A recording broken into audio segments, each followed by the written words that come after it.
ಮಹಾಯುದ್ಧ 2014 ವಿಶೇಷ ಕಾರ್ಯಕ್ರಮ ಸ್ವಾಗತ.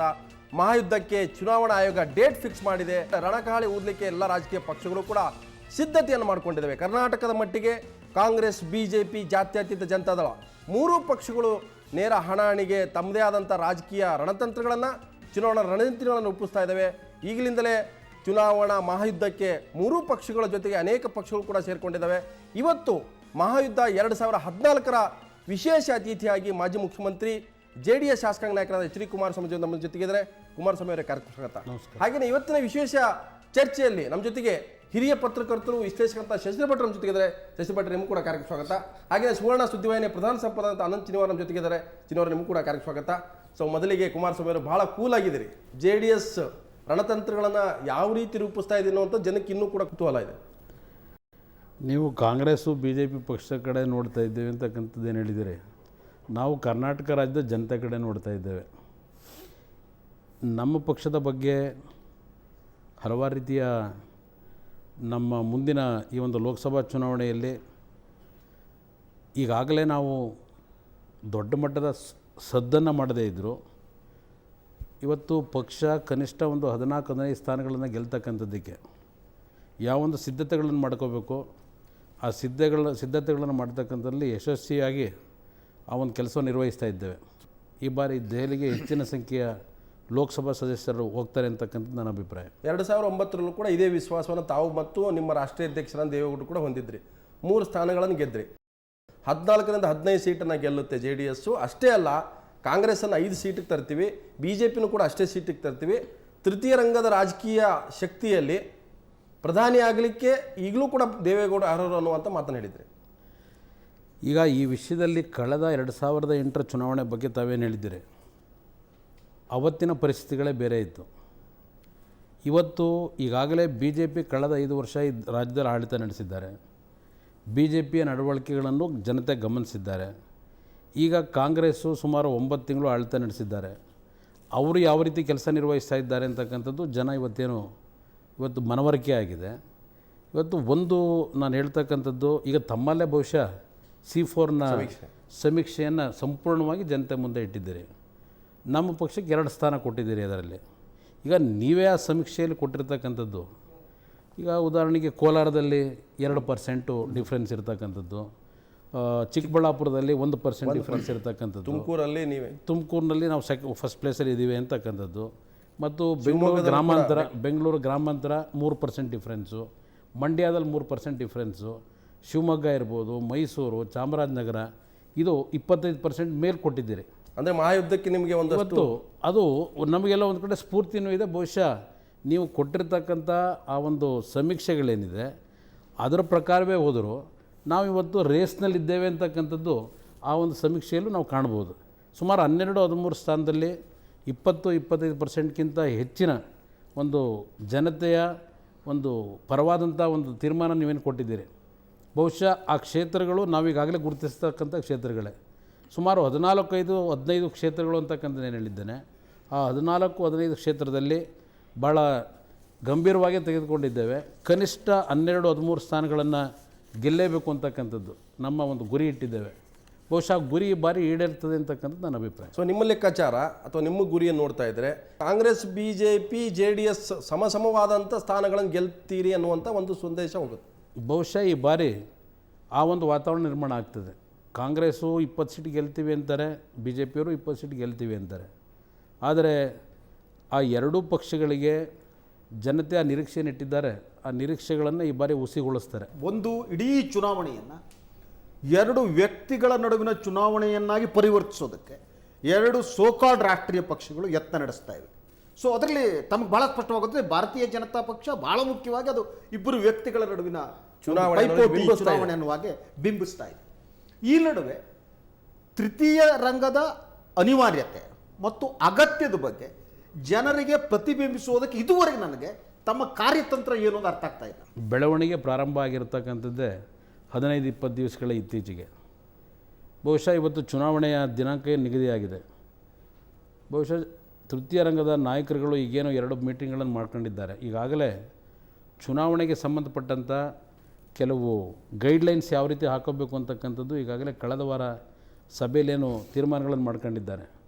ಬಹುಶಃ ಈ ಒಂದು 30-35 ದಿನಗಳು ತೃತೀಯ ರಂಗ ಯಾವೊಂದು ವಿಷಯಗಳನ್ನು ಜನತೆ ಮುಂದೆ ಇಡಬೇಕಾಗ್ತದೆ, ಬಹುಶಃ ಅದರ ಕಡೆ ಗಮನ ಹರಿಸ್ತಾರೆ. ಒಂದು, ಇತ್ತೀಚೆಗೆ ತೃತೀಯ ರಂಗದ ಬೆಳವಣಿಗೆಯ ನಂತರ ನರೇಂದ್ರ ಮೋದಿಯವರು ಹಲವಾರು ಪ್ರದೇಶದಲ್ಲಿ ಅವರು ಭಾಷಣ ಮಾಡಬೇಕಾದ್ರೆ ತೃತೀಯ ರಂಗದ ಬಗ್ಗೆ ಚರ್ಚೆ ಮಾಡ್ತಕ್ಕಂಥ ಅವರ ಕೆಲವು ವಿಷಯಗಳನ್ನು ನೋಡಿದಾಗ ಎಲ್ಲೋ ಒಂದು ಕಡೆ ಗಾಬರಿ ಆಗಿದ್ದಾರೆ ಅನ್ನೋದನ್ನು ನೀವು ಕಾಣ್ಬೋದಲ್ಲಿ. ಅಂದ್ರೆ ಭಯ ಬಂದಿದೆ ತೃತೀಯ ರಂಗದ ಬಗ್ಗೆ.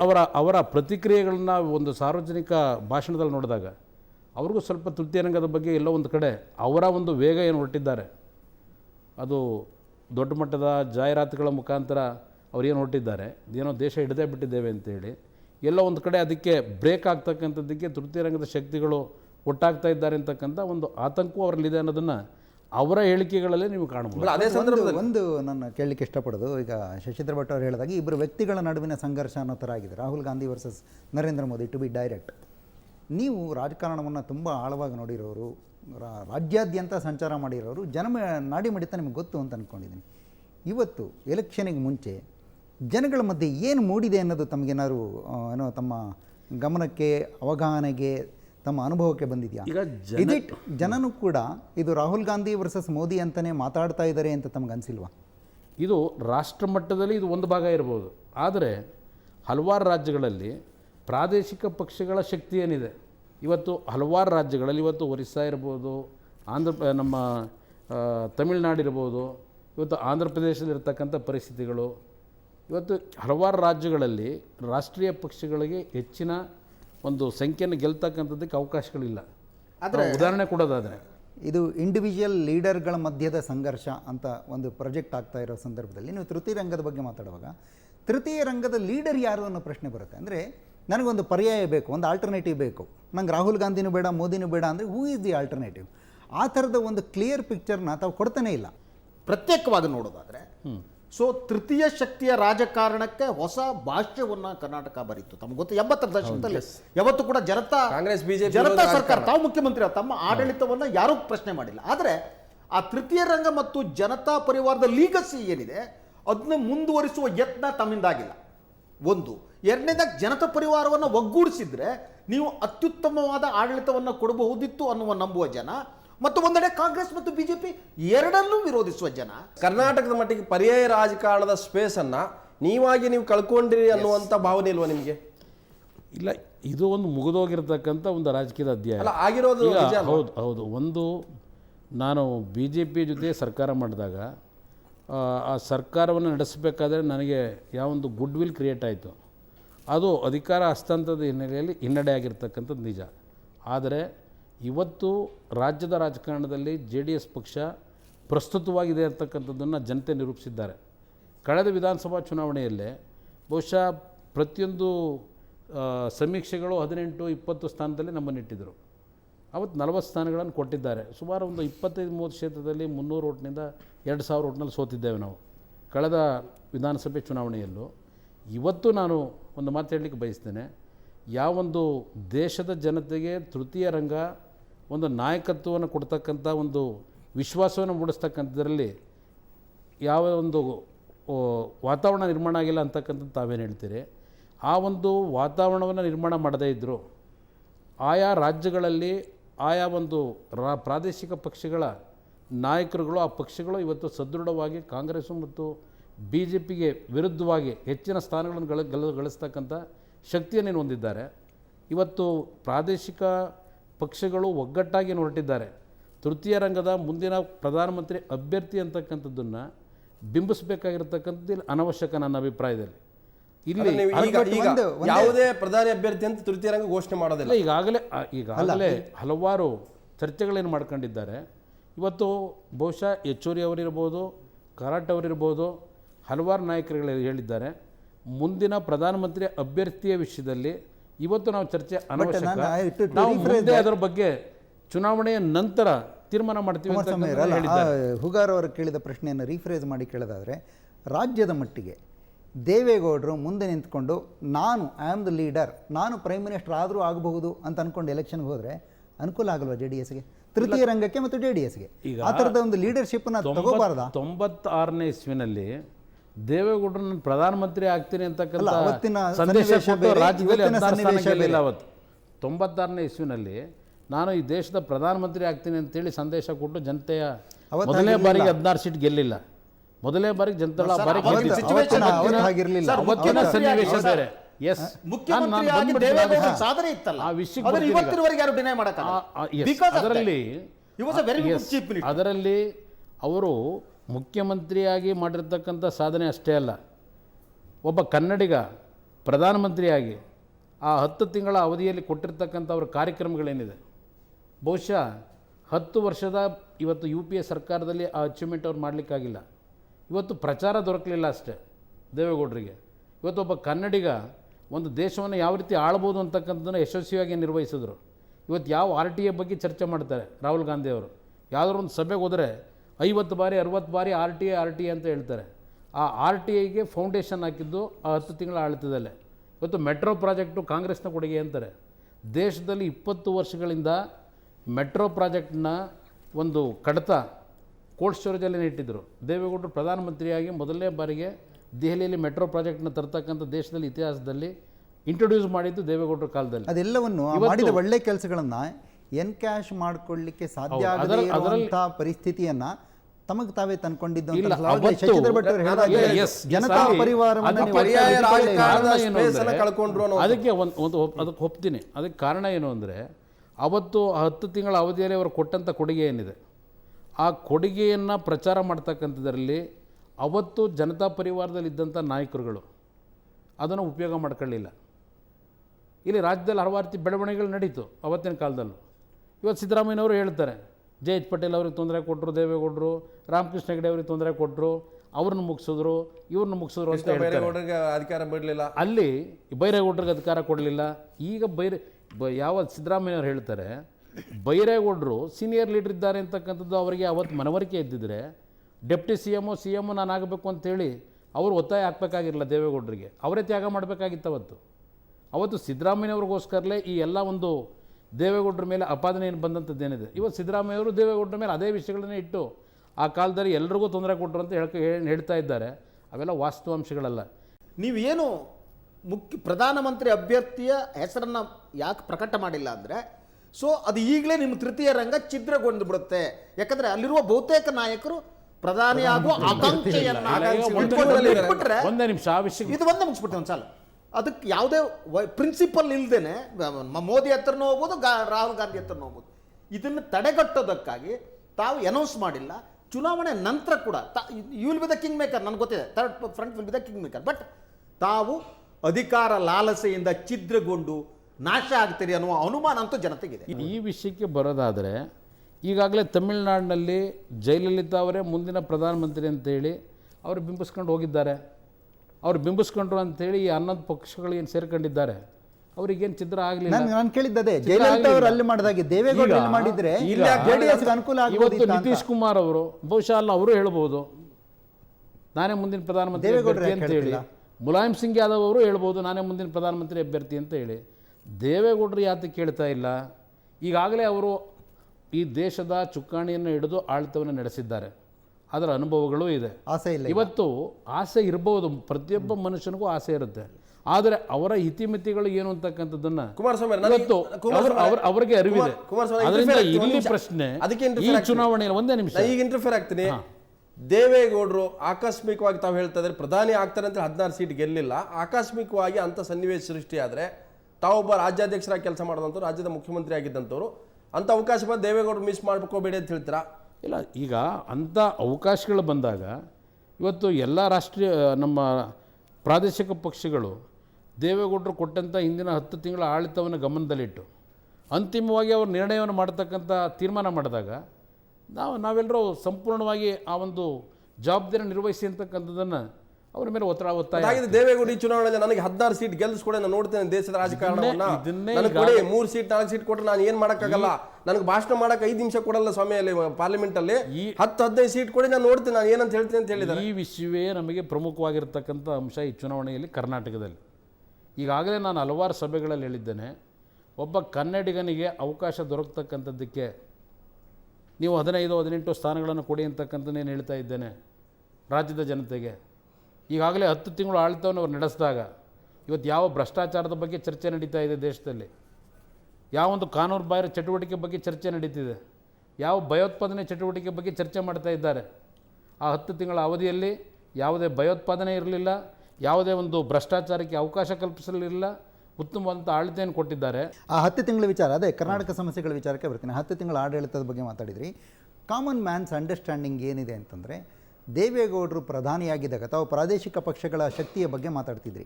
ಆ ಶಕ್ತಿಯನ್ನು ದೇವೇಗೌಡರು ಬಳಸ್ಕೊಂಡು ಕರ್ನಾಟಕಕ್ಕೆ ಅನುಕೂಲವಾಗಬಹುದಾಗಿದ್ದಂಥ ಅನೇಕ ಇಶ್ಯೂಗಳನ್ನು ಸಾಲ್ವ್ ಮಾಡಲಿಲ್ಲ.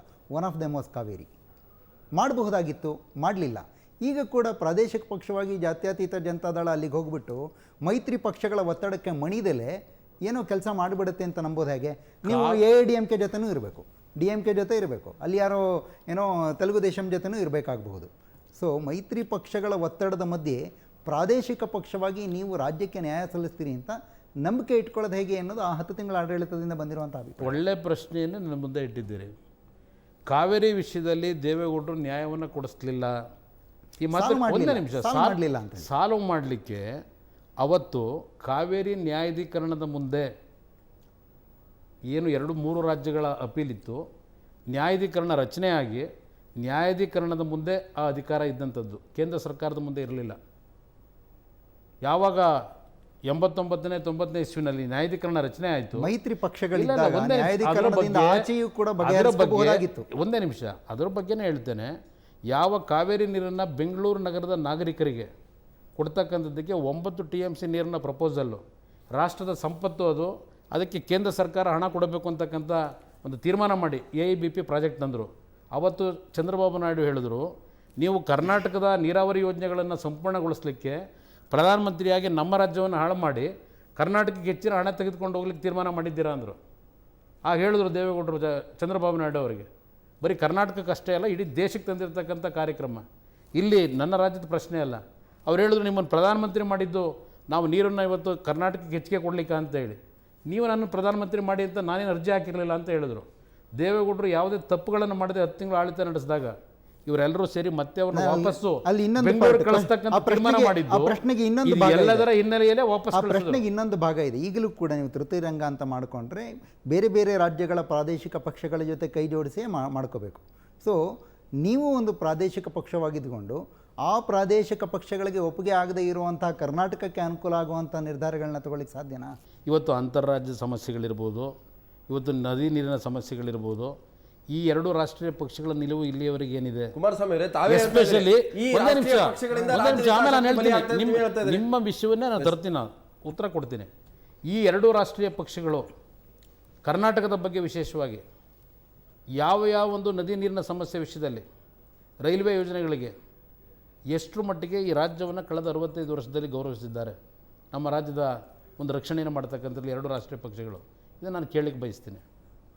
ಇವತ್ತು ಕರ್ನಾಟಕಕ್ಕೆ ಯಾವೊಂದು ರಾಷ್ಟ್ರೀಯ ಹೆದ್ದಾರಿಗಳ ಯೋಜನೆ ಆಗಬೇಕು, ಈ 2 ರಾಷ್ಟ್ರೀಯ ಪಕ್ಷಗಳ ನಿಲುವೇನು? ಇಲ್ಲಿ ಈ ಒಂದು ಲೋಕಸಭೆ ಚುನಾವಣೆ ನನಗೆ ವೈಯಕ್ತಿಕವಾಗಿ, ನಮ್ಮ ಪಕ್ಷಕ್ಕೆ ತೃತೀಯ ರಂಗ ಅಲ್ಲಿ ಸರ್ಕಾರ ರಚನೆ ಮಾಡ್ತಾರೋ, ತೃತೀಯ ರಂಗ ಇಲ್ಲ ಇನ್ಯಾವುದಾದ್ರು ಪಕ್ಷಕ್ಕೆ ಬೆಂಬಲ ಕೊಡ್ತಾರೋ, ಅದು ನನ್ನ ಮುಂದೆ ಇರ್ತಕ್ಕಂಥದ್ದಲ್ಲ. ಇವತ್ತು ದೇಶದಲ್ಲಿರ್ತಕ್ಕಂಥ ರಾಜಕೀಯದ ಬೆಳವಣಿಗೆ ಏನಿದೆ, ಈ ಬೆಳವಣಿಗೆಯ ಹಿನ್ನೆಲೆಯಲ್ಲಿ ಕನ್ನಡಿಗರು ಕರ್ನಾಟಕದ ಉಳಿವಿಗೋಸ್ಕರವಾಗಿ ಇವತ್ತು ಯಾವ ಪಕ್ಷವನ್ನು ಬೆಂಬಲಿಸಿದರೆ ಈ ರಾಜ್ಯಕ್ಕೆ ನ್ಯಾಯ ತರಲಿಕ್ಕೆ ಸಾಧ್ಯ? ಇವತ್ತು ಕಳಸಾ ಬಂಡೂರಿ ವಿಷಯದಲ್ಲಿ ಇವತ್ತು ನೀವು ನೋಡಿದ್ದೀರಿ, ಪತ್ರಿಕೆಗಳಲ್ಲಿ ಬಂದಿದೆ. ಇವತ್ತು ನ್ಯಾಯಾಧೀಕರಣದವ್ರು ಬಂದು ಪ್ರವಾಸ ಮಾಡೋದ್ರು ಆ ಭಾಗದಲ್ಲಿ.